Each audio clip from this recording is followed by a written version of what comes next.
Boa noite, professor. Boa noite, turma. Então, nós estamos aqui numa atividade extensionista. E o nosso tema será a enchente de 1941, onde nós vamos ler, fazer uma pesquisa sobre um relato de um jornal, o jornal A Época, de 11 de maio de 1941.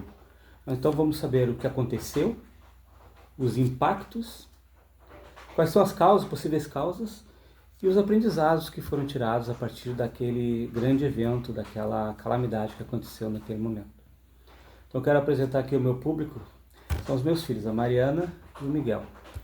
E por que a ideia de convidá-los? Porque eles são uma nova geração, né? E o objetivo de estudar a história é aprender, um dos objetivos é aprender com os acontecimentos históricos, para que a gente possa também tomar decisões para o nosso futuro. Então achei interessante convidá-los para que eles conheçam o que aconteceu lá, sabem o que aconteceu aqui em 2024 e fazendo essa comparação, eles podem também tomar decisões para a vida deles, decisões que sejam mais saudáveis para o meio ambiente, né? Então eu quero ler o relato do jornal. É uma leitura um pouco do português mais antigo daquela época. Então diz assim: desafia a descrição o que foi ou o que são ainda as causas, as cenas verdadeiramente dramáticas causadas pela calamidade que assolou o nosso estado nesses primeiros dias de maio em curso. Embora ainda seja dificílimo tomar-se pulso firme da situação geral, pois os informes conhecidos são apenas parciais e bastante imprecisos, pode-se afirmar que o povo do Rio Grande do Sul foi colhido em cheio pela maior hecatombe conhecida de sua história. Vidas humanas têm-se a lamentar, além de prejuízos simplesmente incalculáveis, de ordem material, quer no comércio, na indústria e na agricultura, etc. De quase todos os municípios do estado chegam notícias de como foram angustiantes as provações sofridas em suas populações. Meio parecido com o que aconteceu aqui, né? Foi quase todas as cidades do Rio Grande do Sul foram atingidas.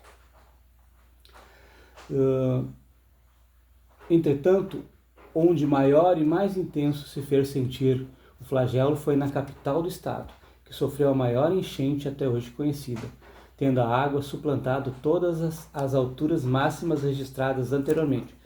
Então, 4,78. Naquele ano, a enchente chegou a 4,78.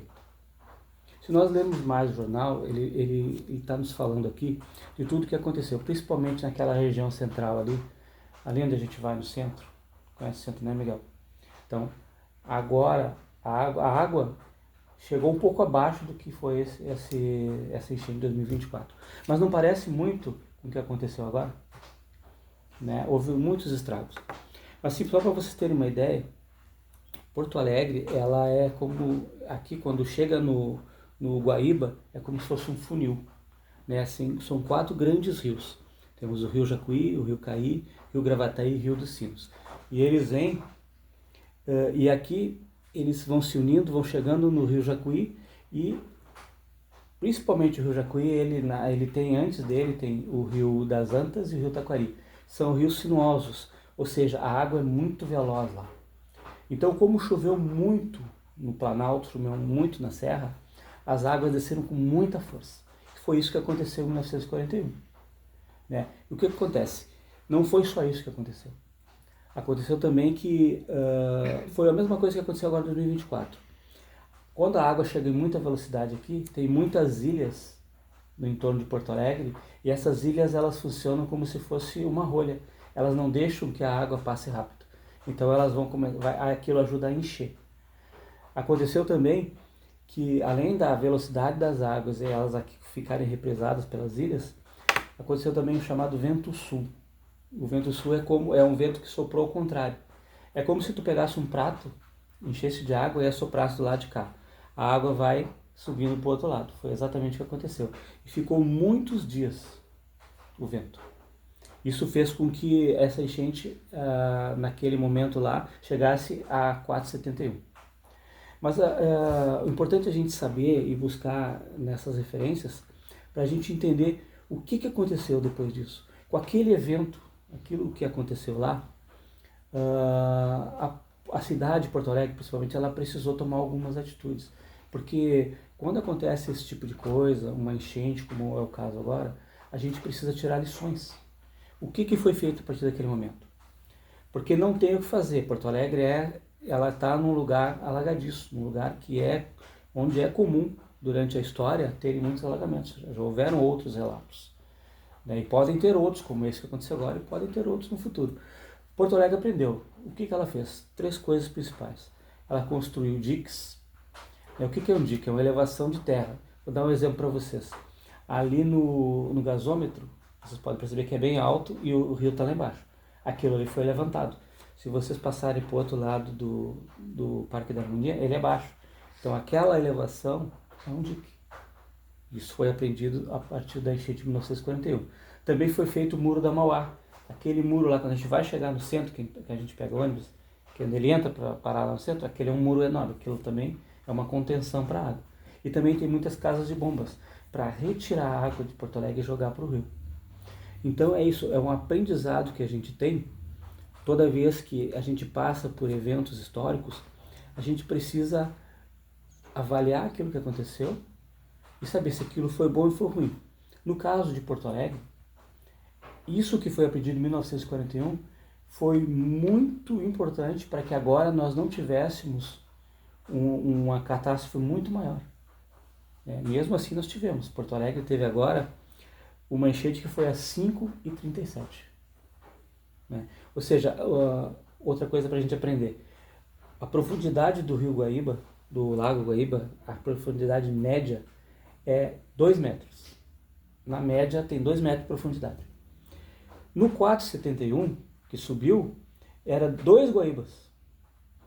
Imagina, um Guaíba em cima do outro. Agora em 5,37 foi quase 3 Guaíbas. Então a profundidade foi muito grande.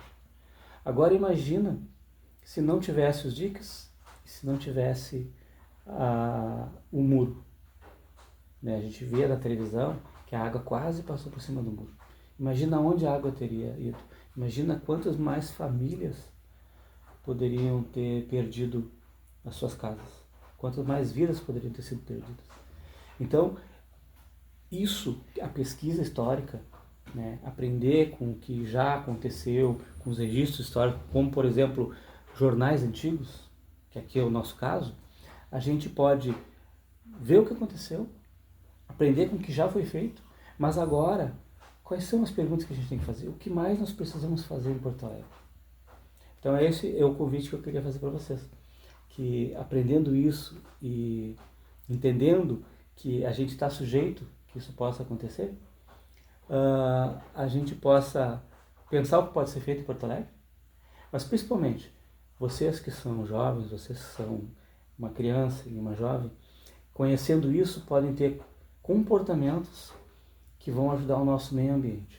E o que poderia ser comportamentos para ajudar o meio ambiente, Miguel? Estou aprendendo na escola sobre o lixo, O que a gente faz com o lixo? Botar no lixo. Recicla, né? Separa os lixos, não joga em qualquer lugar. Isso é uma boa atitude, uma boa prática para a gente ajudar. Porque imagina que os nossos bueiros estivessem cheios de lixo, de plástico, de papel. Aí a enchente que aconteceu lá podia ter aumentado para o nosso lado também. Né, Mariana? Tu, que agora vai quase indo para o ensino médio, pode ter, pensar, talvez fazer alguma atividade de ciências mais adiante, onde possa pensar o que pode ser feito para que a nossa cidade possa enfrentar melhor as enchentes. Porque, como a gente viu, é um grande problema da nossa cidade. É isso aí? Então, nós agradecemos a oportunidade de poder fazer esse trabalho e esperamos que tenha sido um bom aprendizado para a Mariana e para o Miguel e também para mim. Obrigado.